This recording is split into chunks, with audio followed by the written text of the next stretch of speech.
No, no.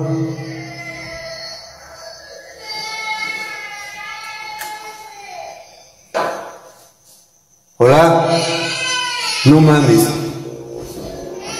A number of things that I've heard from people in the Pentagon, that the buzzword in the secret of secrets in the Pentagon is the Sumerian gods are returning, and that's what they're referring to as that whole area that Peter's on. Wow. Can you repeat that again, just in case anybody missed it? The buzzword in the Pentagon, in the the military circles that are in the know about the cover-up here, they kind of in whisper tones talk about the return of the Sumerian gods.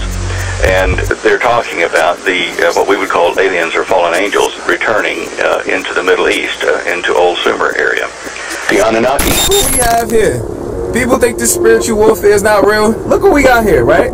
I'm in Alabama, and look what we got. Satan's ugly ass goat, Baphomet. Baphomet is not Satan. He is the goat of Satan, like the Lamb of God, the goat of Satan, right? So they all principalities and deities that fall under the fallen angels, the Kemetic gods of Egypt. But look what we got here. Look what we got here. People think spiritual warfare ain't real, man, and that this world isn't controlled by things that we can't see. Yeah, okay, all right. But the beautiful part about it is their time is up. Time is short. All praise to the Most High. People believe that pigs contain the souls of banished humans. I'm not even gonna cap with you. When I heard this shit, I was like, what the f? It makes so much sense to me. One, I'll say this already. If you look at a pig's eyes, they strangely look human. Yeah, they look weird. There's even a quote in the Bible. Even the demons didn't want to go to hell. They begged Jesus to put them into the bodies of pigs. Really? Yes. There's just so many other things of, apparently, bro, pigs can't not even look up at the sky. Really? If they wanted to? If they wanted to, they can't. Cannot look up at the sky. So basically that's saying, like, you'll never even be able to, like, look upon the heavens. Yeah, that's crazy. You feel what I'm saying? And on top of that, bro, most religions do not eat pig. You know what I mean? They say, like, don't eat that, bro. It's pork, not, at all. They don't want you to eat pig. I remember there's one thing that stuck out to me, bro, and it just confirmed this shit for me, too. I remember there was a serial who he used to people, and somebody interviewed him and asked him, what does beings taste like? And this damn near said it tastes like pig. Yeah, I remember. And there's a bunch of other people that have said that were. Yeah, what's the face of it? The guy that was turning into burgers and. Yes, he said it too. He said it tasted like pork. You're talking about Joe Metheny. Yeah, Joe Metheny. Yeah. Yes, bro, that's insane. He said it tastes like pork. That's crazy. All these people said the same thing, like things taste like pork. That's crazy. So it's like, is that why? Because they are. I was trying to burn a little sage, and then this happened.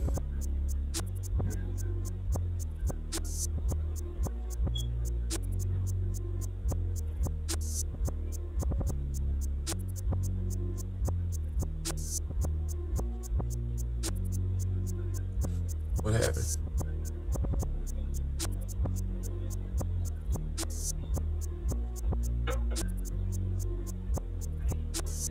What the fuck? What? Fuck no.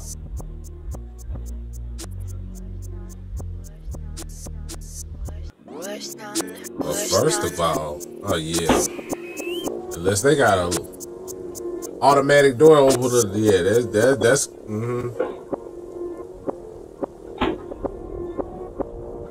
I got abducted. Nah. You did? Yeah. I talked to 2 people on this podcast that got abducted. What? One dude, he was like, I got back from a wedding, wasn't drinking, I was with my girl, I'm in Miami, I look out the window, I see this like ball of energy, it starts coming towards the window. As I'm looking at it, all of a sudden 2 beings outside the window, and then they come inside the window, and he calls them gray beings. It looked like a traditional alien. And he looks at them, as he's trying to run away, he looks at his wife, she starts to scream, both of them knock out. He wakes up in bed, middle of the night, 6 hours later, different clothes that he had, and he's just like, what the hell? And he has memories of being on the craft, and they're like probing him, doing shit to him on the craft. He says that his girl saw it. He was like, she was with me, she saw the whole thing. They grabbed her? She didn't even get grabbed. She just saw it happen. Is she still with him today? They ended up divorcing. Wow. She said it was just too much strain. She didn't want to be involved with it. And now he has an entire group dedicated for people that have experienced it. I would love to see that. It's crazy.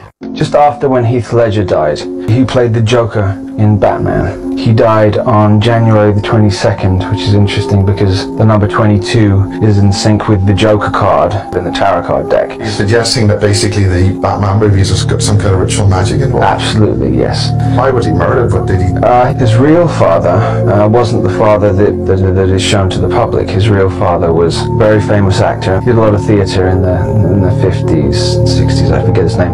Why is it necessary to have a different father than your real father? Well, they often will take... In the public domain? Because they don't want any association, and they like to try experiments. A lot of it is lab rat stuff to test out. This is the darkest secret in the music industry. These are basically insurance policies. He dies, whatever was owned by the company reverts back. We're not talking about $1 million, we're talking about billions of dollars. It's the record company's goal to squeeze every penny of profit they can possibly get out of their artists. Hidden deep within the fine print of a recording artist's contract is something known as the death clause. The death clause is a life insurance policy that a record company will take out against their artists so they can make a profit off of that artist in the event of their untimely death. And it also ensures that the royalties that the artist was entitled to while they were alive revert back to the record company if that artist had finally reached a position where they could collect their royalties. Depending on where an artist is in their career, for instance, if they're in the middle of a massive fall-off, there comes a time when they are more valuable to the record company dead than they are alive. The death clause raises a lot of questions when you look at all the mysterious deaths of recording artists. Check this out.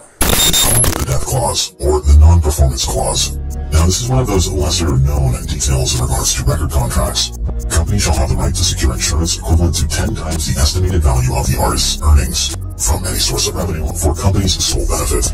Companies shall be allowed to employ any insurance carrier or combination of the same to assure this benefit and need not consult or require signature compliance from the artist.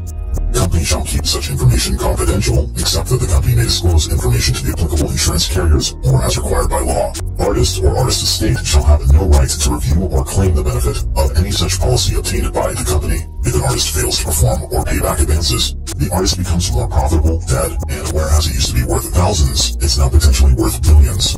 Record deals are structured like a loan, also known as an advance. Only after the label is paid back in full will the artist receive any royalties on the music recorded during that time. And assuming all goes well with the contract, the process will repeat with a new contract and new debt.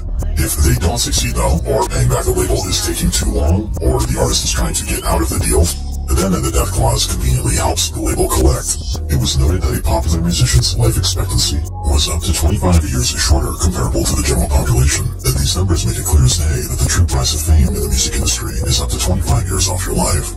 Music is one of the few industries on the planet where someone's work is worth significantly more to a company after their passing. A premature death can take an artist from a good artist to a legend, which can in some cases solidify an artist's recording catalog to be a cash cow for decades to come. When an artist signs his name on the dotted line to a record company, the record company will in many cases own all of the masters for the songs recorded under that contract. And when an artist signs to a major label, it's safe to say that their death is in many ways factored into the initial investment. After an artist has peaked in popularity, there becomes an awkward point in their career where the artist is worth more to them. Secretly a lizard. I'm gonna have to go with no on that. I am not a lizard.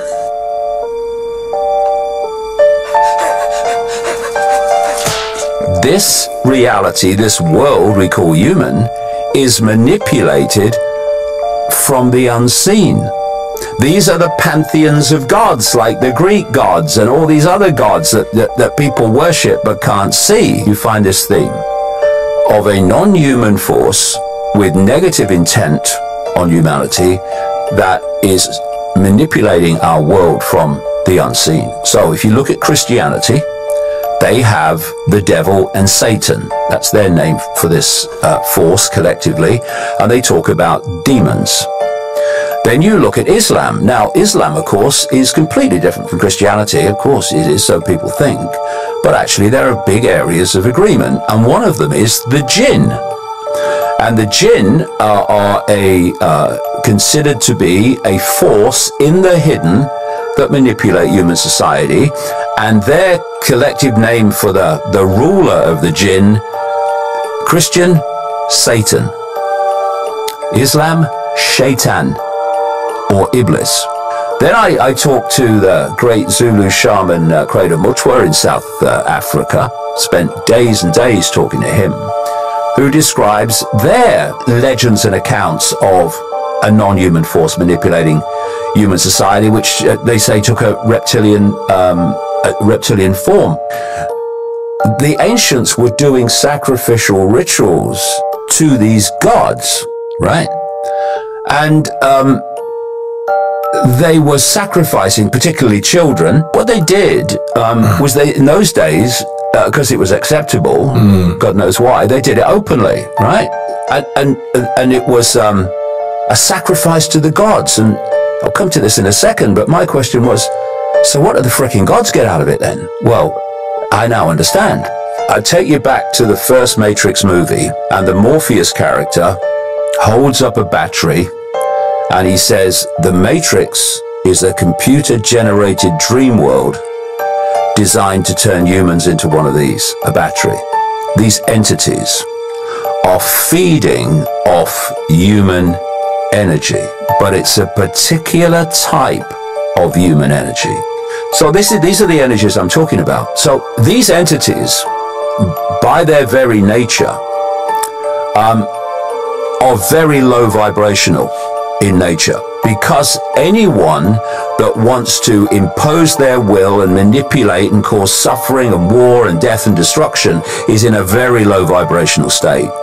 And if they're going to feed off human energy, they can only feed off it if we are delivering it within the band of frequency. The misconception that they are actually shape-shifting. Well, there's a lot of truth in that movie. They live, there is a sound, there is a frequency that's being beamed out, which enables these aliens to look in human form. And when he breaks this frequency, then they're all seen. I've noticed since we've changed to digital now, my senses have become extremely heightened. When you turn the volume down, I hear this sound frequency coming from the television that completely messes with my pineal gland. Now this is important because another member, he had devised a device to encrypt records on CDs so that it wouldn't be able to be copied. A type of acoustic as opposed to some kind of digital trademark encryption. Right. And when he played this in the record executive of the board, a number of the board just freaked out because they were reptilian. So there's a particular sound that they cannot stand. Yes. Yeah, it alters the holographic projection that they're keeping. It's a misconception that they are actually shape-shifting. Some are, but it's a misconception. Yeah. What they're actually doing is altering your visual cortex to make you think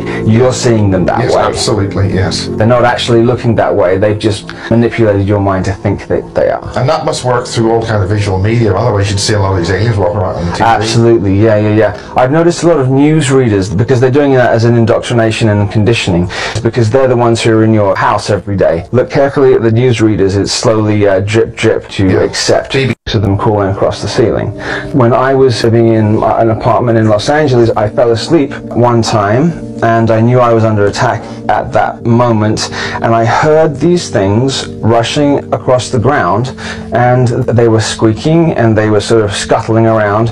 When I looked at them, I could see that they sort of looked, I know it's going to sound strange, like gremlins from the movie Gremlins, and they sort of seemed to be mischievous things to cause sort of more chaos, and they always seem to be around when there was these shadow beings around too.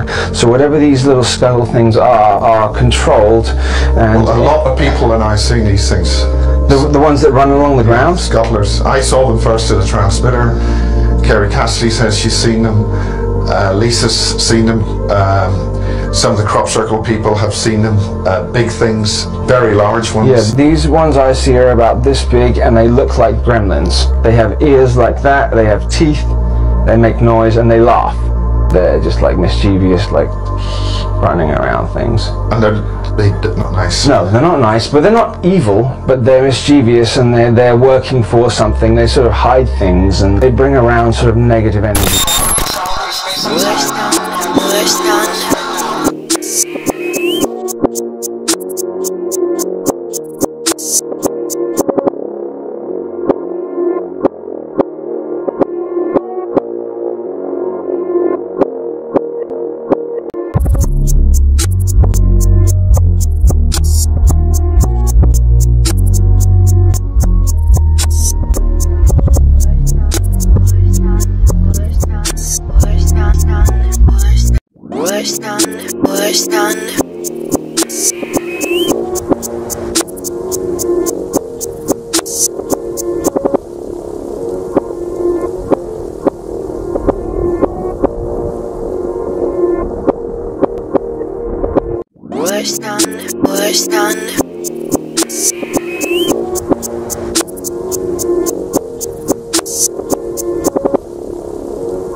Worst on